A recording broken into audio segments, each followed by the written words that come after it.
Hello and welcome to another episode of Parker's Previews, part of Hit the Books on the Hammer Betting Network, powered by Circa Sports. Bet like the pros with the world's largest sports book right at your fingertips. Circa Sports. Experience big app bets with the highest betting limits, better money line splits with the lowest hold percentage, best customer service, and more. Sports betting on the go has never been better. Now you can download, fund, and bet like a pro from anywhere in Nevada. Get your new bookie today at circasports.com. Thanks for tuning in today. We've got three bowl game matchups. Still one outstanding from last week. Western Kentucky plus 4.5 is going to happen here, but going to go ahead and project out a couple games that are coming up next week, so you can go ahead and get those plays in. Of course, this is Parker's Previews, the show where we're going to take data and analytics to better understand what's happening on the field, to be better consumers of college football content, and to be better investors as we approach these matchups. Today, got three really fun games. I'm very, very excited to get to all of those. Remember that if you want to listen to this in audio format, you can get it wherever podcasts are available. Also, make sure you subscribe to the Hit the Books YouTube channel and follow me on Twitter at StatsOWar. Without further ado, let's go ahead and dive into this week's games. First game that we're going to look at this week is Florida State and Oklahoma. This is one of my favorite plays of the week. Currently, you have Florida State minus 9.5. That's moved a little bit. I think you could have gotten it at 8.5 or even 8 when it started. And this is just a really, really good play for kind of two reasons.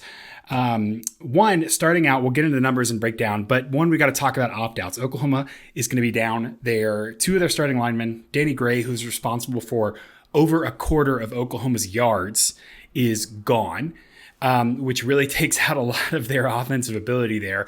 And Florida is relatively at full strength. Jordan Travis returning for another year and going to play. So one, in that spot, really, really like Florida State here, like how they've played this season. And I am just very, very down on the way that Oklahoma ended their season. So continue to talk about the spot and diving into kind of how these teams played, I think is pretty important here because, man, these two teams are just absolutely trending the wrong direction. You can see already from the spot. Let's get in here that, Florida's fourth in EPA per play margin. Oklahoma is 33rd. So even without opponent adjusting, Oklahoma is far behind Florida State. Oklahoma's last 5, they lost in overtime to Texas Tech by 3. They beat the just absolute shell of a team that is Oklahoma State right now. Oklahoma State does not have, 22 starters. They lost to West Virginia. They lost to Baylor, got absolutely pushed around, and they beat Iowa State, a team that just can't score, even if you handed them the ball at your own 2-yard line. So Oklahoma's last 5 have not been great. They've relied on Danny Gray a ton. Eric Gray. Danny Gray was a receiver for SMU a couple years ago. I don't know why that was in my head. Eric Gray, 1,300 rushing yards, 1,366, 11 touchdowns. And again, had about 250 passing or receiving yards as well, accounted for more than a quarter of Oklahoma's offense. So that's going to be a really big issue in terms of opt-outs and in terms of how Oklahoma is going to move the ball overall. On the other hand, if we look at Florida State's last 5 games, they've won all 5 of them. Florida State has been dicey against the spread. They had a really bad stretch against Clemson, NC State, and Wake, where they were 1, banged up, but 2, couldn't quite get there. Lost 2 of those last 2 by 2 scores. But against Georgia Tech, Miami, Syracuse, Louisiana, and Florida, down this stretch, they've just absolutely cruised and really gotten into a groove here. So trending the right direction. On the season, Florida State is averaging 36.2 points, allowing 19.7. Oklahoma is scoring 32.9 points, but they're allowing 29.6. This defense is not very good. 79th in EPA per play on defense. And that's something I want to specifically talk about. If we break down Oklahoma's defense into their run and pass splits, They're 68th against the pass in EPA per pass, allowing 0.027. So positive value every time you throw against Oklahoma, but they're 95th in EPA per rush. So almost 0.6 of a point in added value every time you rush. Not a very good scene. Oklahoma is also overslotted in this bowl. They're here in the Cheez-It Bowl in Orlando. They're only 6-6 this season. This has to do with a couple Big 12 teams finishing similar similar records at the end of the season, and the Cheez-It Bowl getting first selection and selecting the team that they know is going to travel with fans. That's the bigger fan base, is going to get more eyeballs. And so Oklahoma is facing, finishing in the middle of the pack of the Big 12, is facing Florida State, who finished close to the top of their conference. So definitely a kind of mismatch in slotting here. And you can see what's really going to happen with this team. This 95th EPA per rush. Florida is 20th in rushing EPA per play. They're 24th in rushing success rate.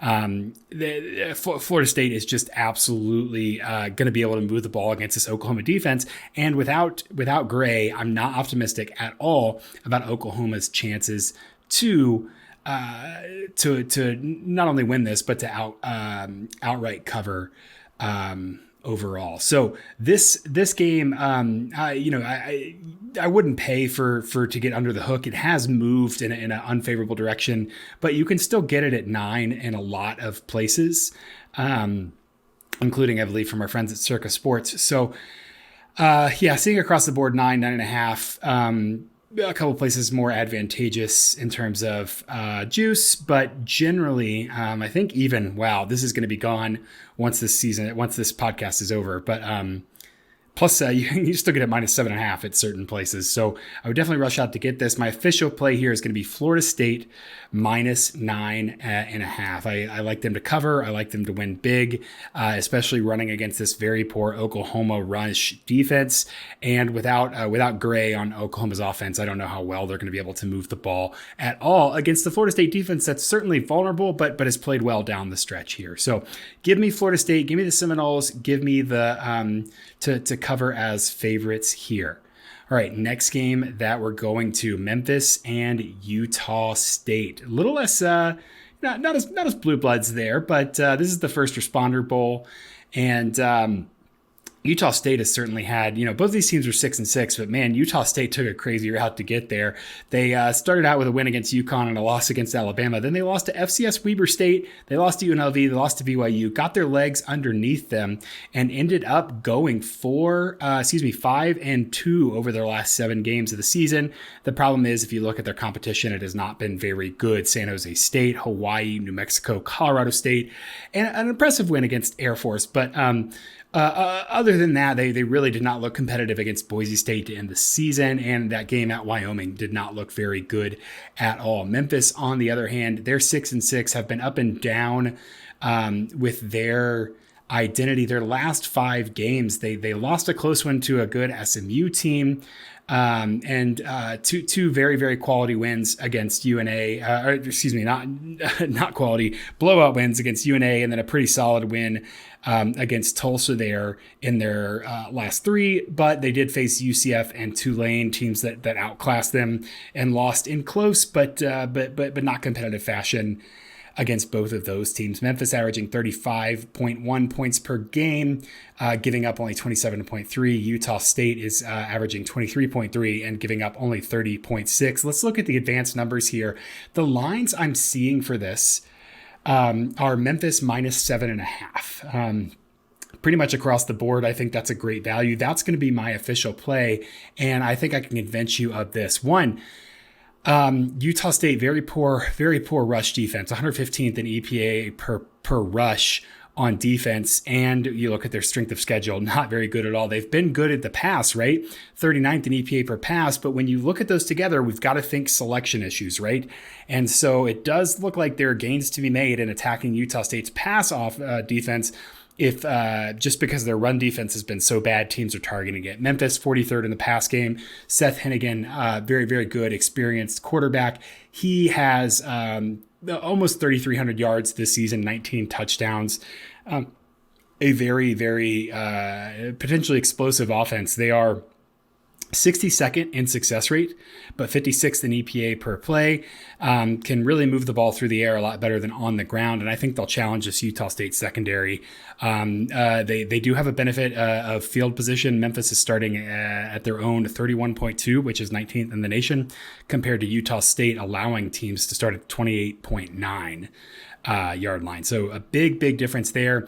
One thing that also stands out, Memphis, very good on third downs. They're converting 45.2% of their third and fourth down successes, which is 33rd in the nation, compared to Utah State allowing a 41.3 third and fourth down success rate. That's 61st in the nation. On the flip side of the ball, the real reason that I'm going to rely on Memphis here to cover in this bowl game is specifically, we're going to combine a couple stats here. First, we're going to look at what Utah State does through the run game. They're rushing 6.8% more percentage points more than the average team in any given situation, 111th in passing rate there. And they're 103rd in EPA per rush. They want to run the ball, and they want to hit that hit teams hard and let Cooper Legas run with his legs as well. Memphis has been very good against the rush. Now you see the split here, right? And hopefully we're all getting on the same page about splits between run pass. Memphis 22nd in EPA per rush, 101st in EPA per pass. But the splits are actually much more balanced in terms of Memphis's rush rate against. And so it doesn't appear that selection's driving that. It appears that their run game's been pretty stout, but their pass game has just faltered overall, and actually been a little bit better against explosiveness than against efficiency. They're 115th in success rate in the passing game, but they're 101st in EPA per play. This Memphis run defense, I think, will do well against this Utah State defense. One area that Memphis really struggles in is these third and fourth down success rates, but Utah State is not very good there either. And so I think that is an advantage for Memphis. This run defense is really going to help them. So you have Memphis minus 7.5. All they need is a 2-score game, and I think that they're absolutely capable of doing that. My numbers have this closer to 11. So official play, Memphis minus 7.5. So we're going two favorites, but I promise you we will get to a dog here. We're going to go to the Alamo Bowl, Washington versus Texas. This is a game I'm really excited about. I wish both teams were going to be 100%. Technically a ranked matchup. 8-4 Texas is 20th, and 10-2 Washington is 12th. Texas will be without Bijan Robinson and Roschon Johnson. They're their top two rushing options on offense. But Keelan Robinson is their third running back, and he is nothing to sneeze at. Hasn't had a lot of experience, but he's pretty good. Should be at least annoying against this Washington defense that played better down the stretch, even if they were struggling. And so those opt-outs are important. Also, Texas without the linebacker Overshown, who is number 2 in tackles, number 5 in pressures, really an important piece on this defense. And so Washington, whose offense finished the season first in EPA per play, will play against a handicapped Texas defense as well. Texas scoring 35.7 points per game. Washington is scoring 40.8.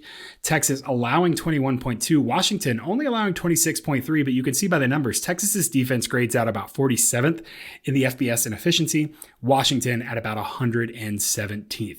A couple stats that lead me to believe that Texas might struggle with Washington here. This has moved from about a touchdown to closer to 4.5. One, the passing defense. Texas's passing defense is 75th in EPA per pass this season. Washington's offense is second. Starting field position, Texas has really been gifting teams good starting field position all season. They've allowed teams to start at almost their 31, which is 101st in field position in the FBS. Washington at 54th with 29.9 starting field position. So that is advantage Washington as well. And lastly, what I think is going to be so important here, Texas just awful on third and fourth downs. We've seen them get taken advantage of by Texas Tech, for instance, going for it on fourth downs, TCU going for it on fourth downs. Those situations, they really struggle. They're 92nd in third and fourth down success. averaging 44.0 third and fourth down success rate allowed.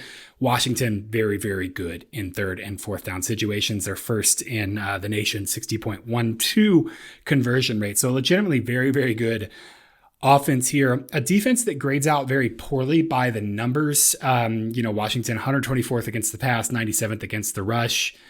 But if you look at their last 5 games, they have been pretty stout, holding Oregon to 34, Washington State just to 33, kind of boat racing them, Oregon State to 21. And so what this Washington team has done, they've had 3 one-score games in their last 5, and 3 of those against pretty decent teams overall. All 3 of those one-score wins, Washington was able to just get the extra score. And I think that's going to be the situation here with Texas. Texas 2-4 in one-score games, not very good in close games.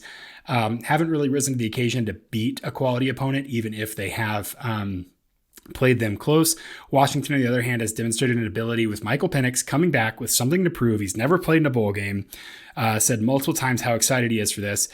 They've shown their ability to distance themselves, to score again, and get that one last score to kind of push them over into the winner's column. So I do believe that Washington should keep this very close, if not win this game outright against Texas. So official play, Washington plus 4.5. I think we see it now, making sure that's real-time odds. Yep, 4.5. I see a couple places. So we'll call that the official play. That's the third of 3 picks, kind of a short week just with the bowls on the way they align.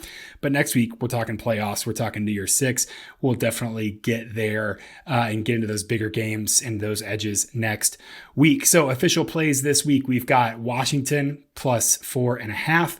We've got Memphis minus 7.5, and we've got Florida State minus 9.5. Go grab that before it gets out of hand, gets any bigger.